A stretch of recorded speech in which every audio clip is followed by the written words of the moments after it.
Hello, KMSU. Yo, this is Jaleel White calling. Jaleel, how you doing? How's it going? This Dustin? This is Dustin. How are you? The man in charge. I'm good, man. It's a sunny day out here in California, so I'm good. Excellent. I'm here with my co-host, Ton. Hey, how you doing? How's it going, man? How's it going? It's good. Well, we'll ask you some questions here if you have some time. Yeah, man. I got a few minutes for you. What's going on? Well, first of all, we'll ask you some questions about your acting career. Cool. How did you get started? Man, I got started, man, when I was 3 years old. It was hilarious, twist of fate. My preschool teacher thought I was funny. My parents were just very ordinary high school sweethearts here in Los Angeles, California. And she said, this kid needs to be in commercials. My mother did not even understand what that meant, but she quickly understood this means money for college. And I started acting when I was 3. I wanted to get out of the business when I was 12. I had done a zillion guest spots, The Jeffersons, Mr. Belvedere. I was a Toys R Us kid. I've done over 60 national commercials. All 5'4" of me wanted to be an NBA basketball star, so it was time for me to quit. and that's when God intervened and said, no, I still got a plan for you. And I booked this little role on Family Matters that I ended up doing for 9 years, from 12 to 21. Man, that's really how it all started, man. The twist of fate, man. An Asian kindergarten teacher saying this kid needs to be in commercial. there you go, Ton. There's hope for you then, maybe. Don't let him do you like that. Yeah. Don't let him do you like that. Well, before you landed on Family Matters, you were in the pilot for Saved by the Bell. Is that right? Yeah, I was, man. That's Well, there's a lot of people in that pilot, too, man. It's hilarious. I think Brian Austin Green was in that pilot, too, and shucks, man. There was so many people. We all grew up around each other. That's what's so funny, man, when, the media takes you apart at the end. It's like a class. It's like I'm the class of Brian Austin Green and Leonardo DiCaprio. We all grew up seeing each other, man, on audition. Well, what was it you went on for Camp Cucamonga? What was that like? Oh, that was cool. Again, that was one of those scenarios where you don't, it was kind of funny. They didn't really treat me too good on that production. Oh, man. There's always some behind-the-scenes Hollywood stories, but that production had so many people who went on to become really big names. Jennifer Aniston was in that. Brian Robbins, who's a director now, was in that. Every child star, you name it. And I remember somebody on the set that was really influential didn't even really want me cast in the role. And for whatever reason, they lost that battle. I was in it. I had a great time, though, as a kid. I didn't know that. But what was funny was after Family Matters blew up, they began re-airing Camp Cucamonga, and then they recut the trailers to make it seem like I was the star of it. Wow.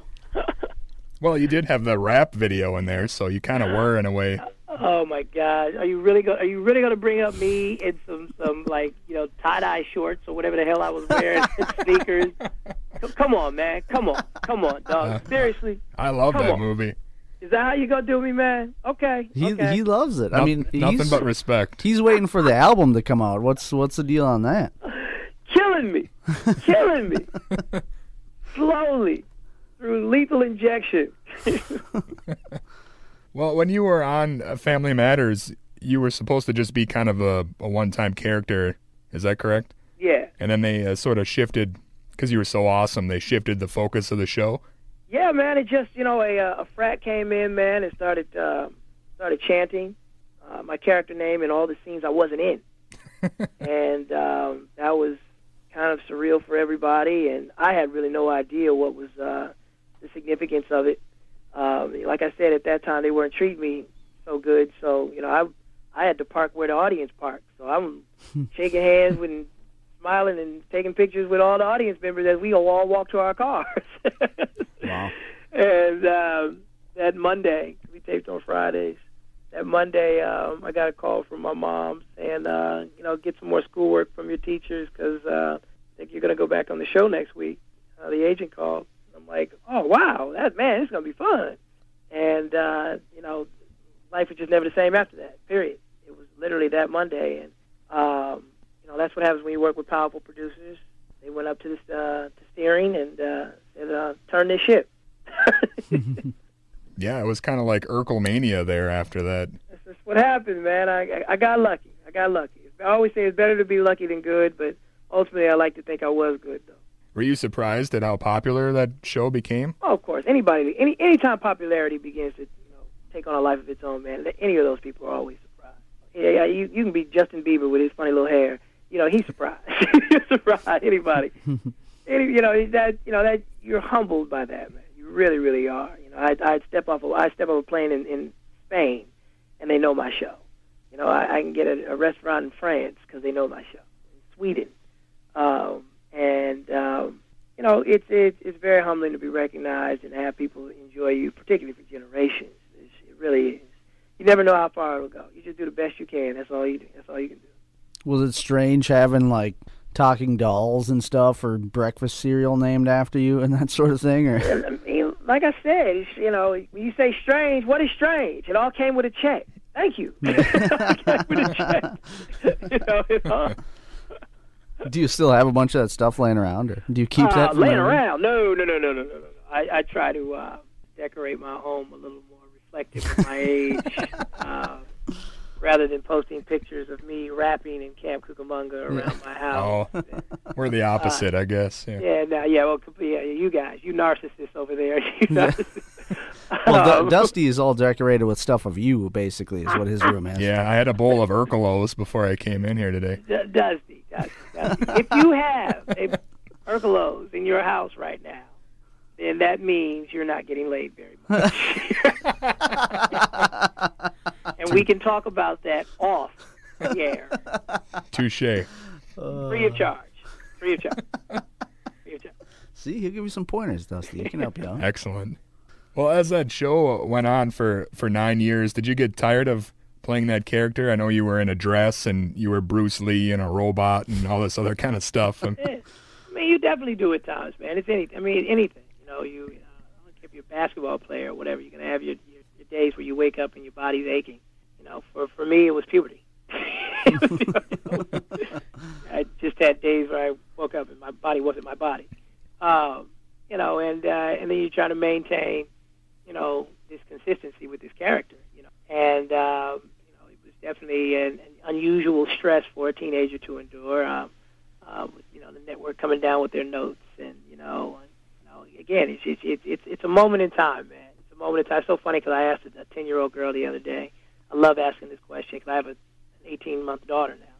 But I asked a 10-year-old girl the other day, I said, "What's your favorite show?" And with a straight face, as fast as a bullet, she said, "Jersey Shore." Wow. And I'm like, man, times have changed. Yeah. Maybe some sort of Urkel Shore could be in the works. I don't know, man. I don't know. I got you got to know when to give up the stage to the people who deserve the stage, and they can have it right now. They can have it.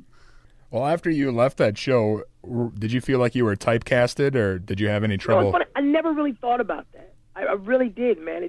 That really came to me more as a revelation in my 20s than when I was actually doing the show. You got to understand, man, when you're on top of the world, man, people treat you one way. And, the good thing, at least, about my legacy is I've been able to do some work that has skipped so many generations. It's jumped so many generations. I mean, I literally have 8-year-olds coming to me right now, that don't believe I'm the character, but they can still see me as the person. They're like, it's him, but it's not him. So you're really only as good as your opportunities in this town. And, I know that there are more opportunities, that are definitely in store for me. I don't think you could be any more typecast than Captain Kirk and John Travolta. And I think they've had good careers. So ultimately, it's just a test of time. And you can't take yourself too seriously, but you definitely have to take the work seriously. And that's the way I deal with it, man. That's it. I'm 34 going on 35. So what were some of the projects that you did? I know you did some voice work for cartoons and things like that. And Yeah. No, I'm famously the voice of Sonic the Hedgehog. I frequently do guest spots when they pop up, if they're right. Boston Legal, that was really fun. Psych, I did last year.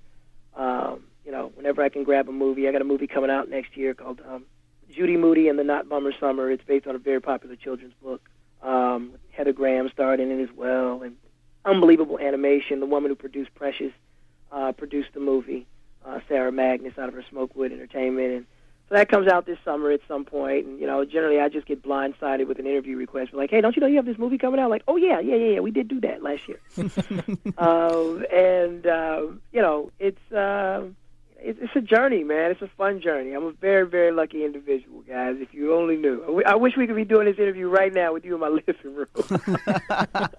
You'd be like, oh, man, Jay White, it's not so bad up in here. Yeah.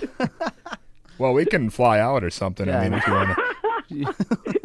You got a guest house, maybe? Or... Yeah. Like I said, we got to have that conversation off air first. I'm wondering why you eat Urkel in the morning. Yeah. See? Dusty, if only you were more cool, we'd be at Urkel's house right now. Man. Well, are there any other projects that you're working on besides the movie coming out? I just produced a web series, man. It's on Hulu. It's called Fake It Till You Make It.